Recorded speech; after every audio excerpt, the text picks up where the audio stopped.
Why, good morning, Mac, and anyone watching episode 251 of GRAMidei. Stories for Mac. That's you. So, you could probably tell from my background, we got something.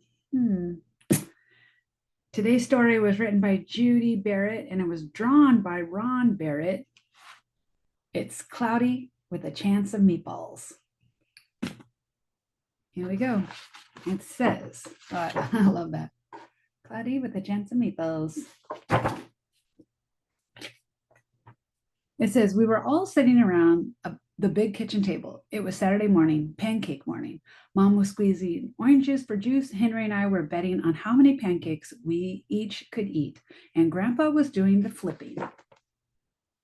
Sounds like a great day to me.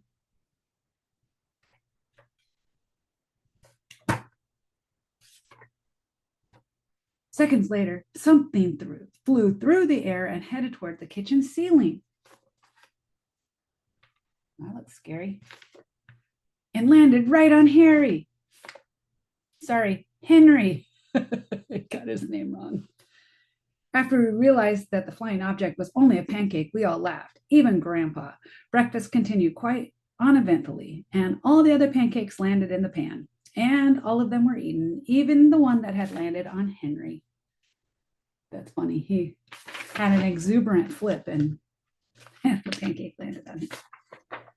It says that night, touched off by the pancake incident at breakfast, Grandpa told us the best tall tale bedtime story he'd ever told.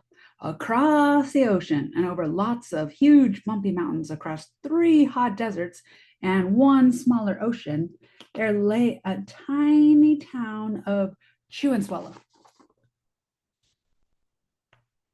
It's telling a story about this tiny, tiny town. In most ways, it was very much like any other tiny town. It had a main street lined with stores, houses with trees and gardens around them, a schoolhouse, and about 300 people, and some assorted cats and dogs. Looks pretty nice. But there were no food stores in the town of Chew and Swallow. They didn't need any. The sky supplied all the food they could possibly want. The only thing that was really different about Chew and Swallow was that its weather. It came 3 times a day, at breakfast, lunch, and dinner. Everything that everyone ate came from the sky. Now it saves a lot of prep time and grocery shopping. Whatever the weather served was what they ate, but it never rained and never snowed snow, and it never blew just wind. It rained things like soup and juice. It snowed mashed potatoes and green peas, and sometimes the wind blew in storms of hamburgers. Well, I mean, that would be a good day. The people could watch the weather report on television in the morning and would even hear a prediction for the next day's food.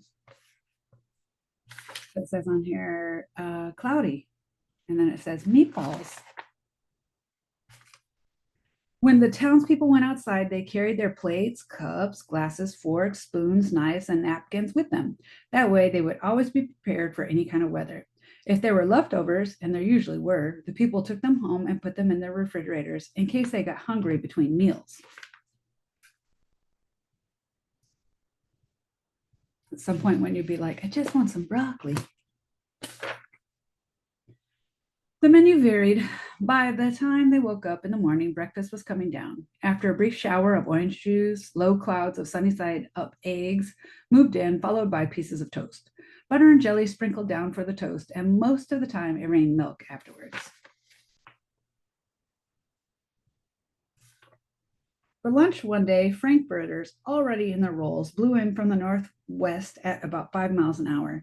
There were mustard clouds nearby. Then the wind shifted to the east and brought in baked beans. A drizzle of soda finished off the meal.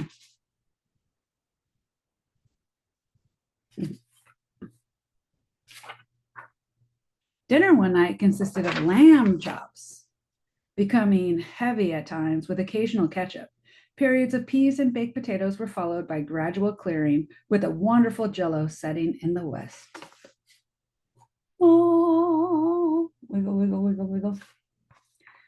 The sanitation department of Chew and Swallow had a rather unusual job for a sanitation department. It had to remove the food that fell on the houses and sidewalks and lawns. The workers cleaned things up after every meal and fed all the dogs and cats. Then they emptied some of it into the surrounding oceans for the fish and turtles and whales to eat. The rest of the food was put back into the earth so that the soil would be richer for the people's flower gardens. Interesting, interesting. The scooper's fork and a spoon. And it says, life for the townspeople was delicious until the weather took a turn for the worse. Spaghetti ties up town. This chew and swallow digest. Well played. One day there was nothing but gorgonzola cheese all day long. The next day there was only broccoli. I just talked about that. All overcooked. And the next day there were Brussels sprouts and peanut butter with mayonnaise. Ugh. Another day there was a pea soup bog. No one could see where they were going, and they could barely find the rest of the meal that got stuck in the fog. Wow. I think the Brussels sprouts with mayo and peanut butter sounds like the worst of those days. The food was getting larger and larger, and so were the portions. The people were getting frightened. Violent storms blew up frequently. Awful things were happening. One Tuesday, there was a hurricane of bread and rolls all day long and into the night. There were soft rolls and hard rolls, some with seeds and some without. There was white bread and rye and whole wheat toast. Most of it was larger than they had ever seen bread and rolls before. It was a terrible day. Everyone had to stay indoors. Roofs were damaged, and the sanitation department was beside itself. The mess took the workers 4 days to clean up, and the sea was full of floating rolls. Oh no, a carb overload. To help out, the people piled up as much bread as they could in their backyards, and the birds picked at it a bit, but it just stayed there and got staler and staler. They're out of balance.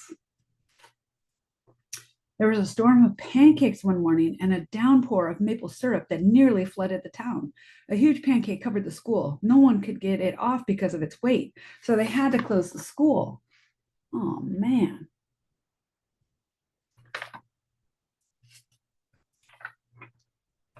Lunch one day brought 15-inch drifts of cream cheese and jelly sandwiches. Everyone ate themselves sick, and the day ended with a stomachache. There was an awful salt and pepper wind accompanied by an even worse tomato tornado. People were sneezing themselves silly and running to avoid the tomatoes. The town was a mess. There were seeds and pulp everywhere. Yeah, your dad doesn't like tomatoes, so I could see that being a big problem. The sanitation department gave up. The job was too big. Everyone feared for their lives. They couldn't go outside most of the time. Many houses had been badly damaged by giant meatballs. Stores were boarded up, and there was no more school for the children. So a decision was made to abandon the town of Chew and Swallow. It was a matter of survival. Gosh, but no one there knows how to cook. It's another problem. There you go.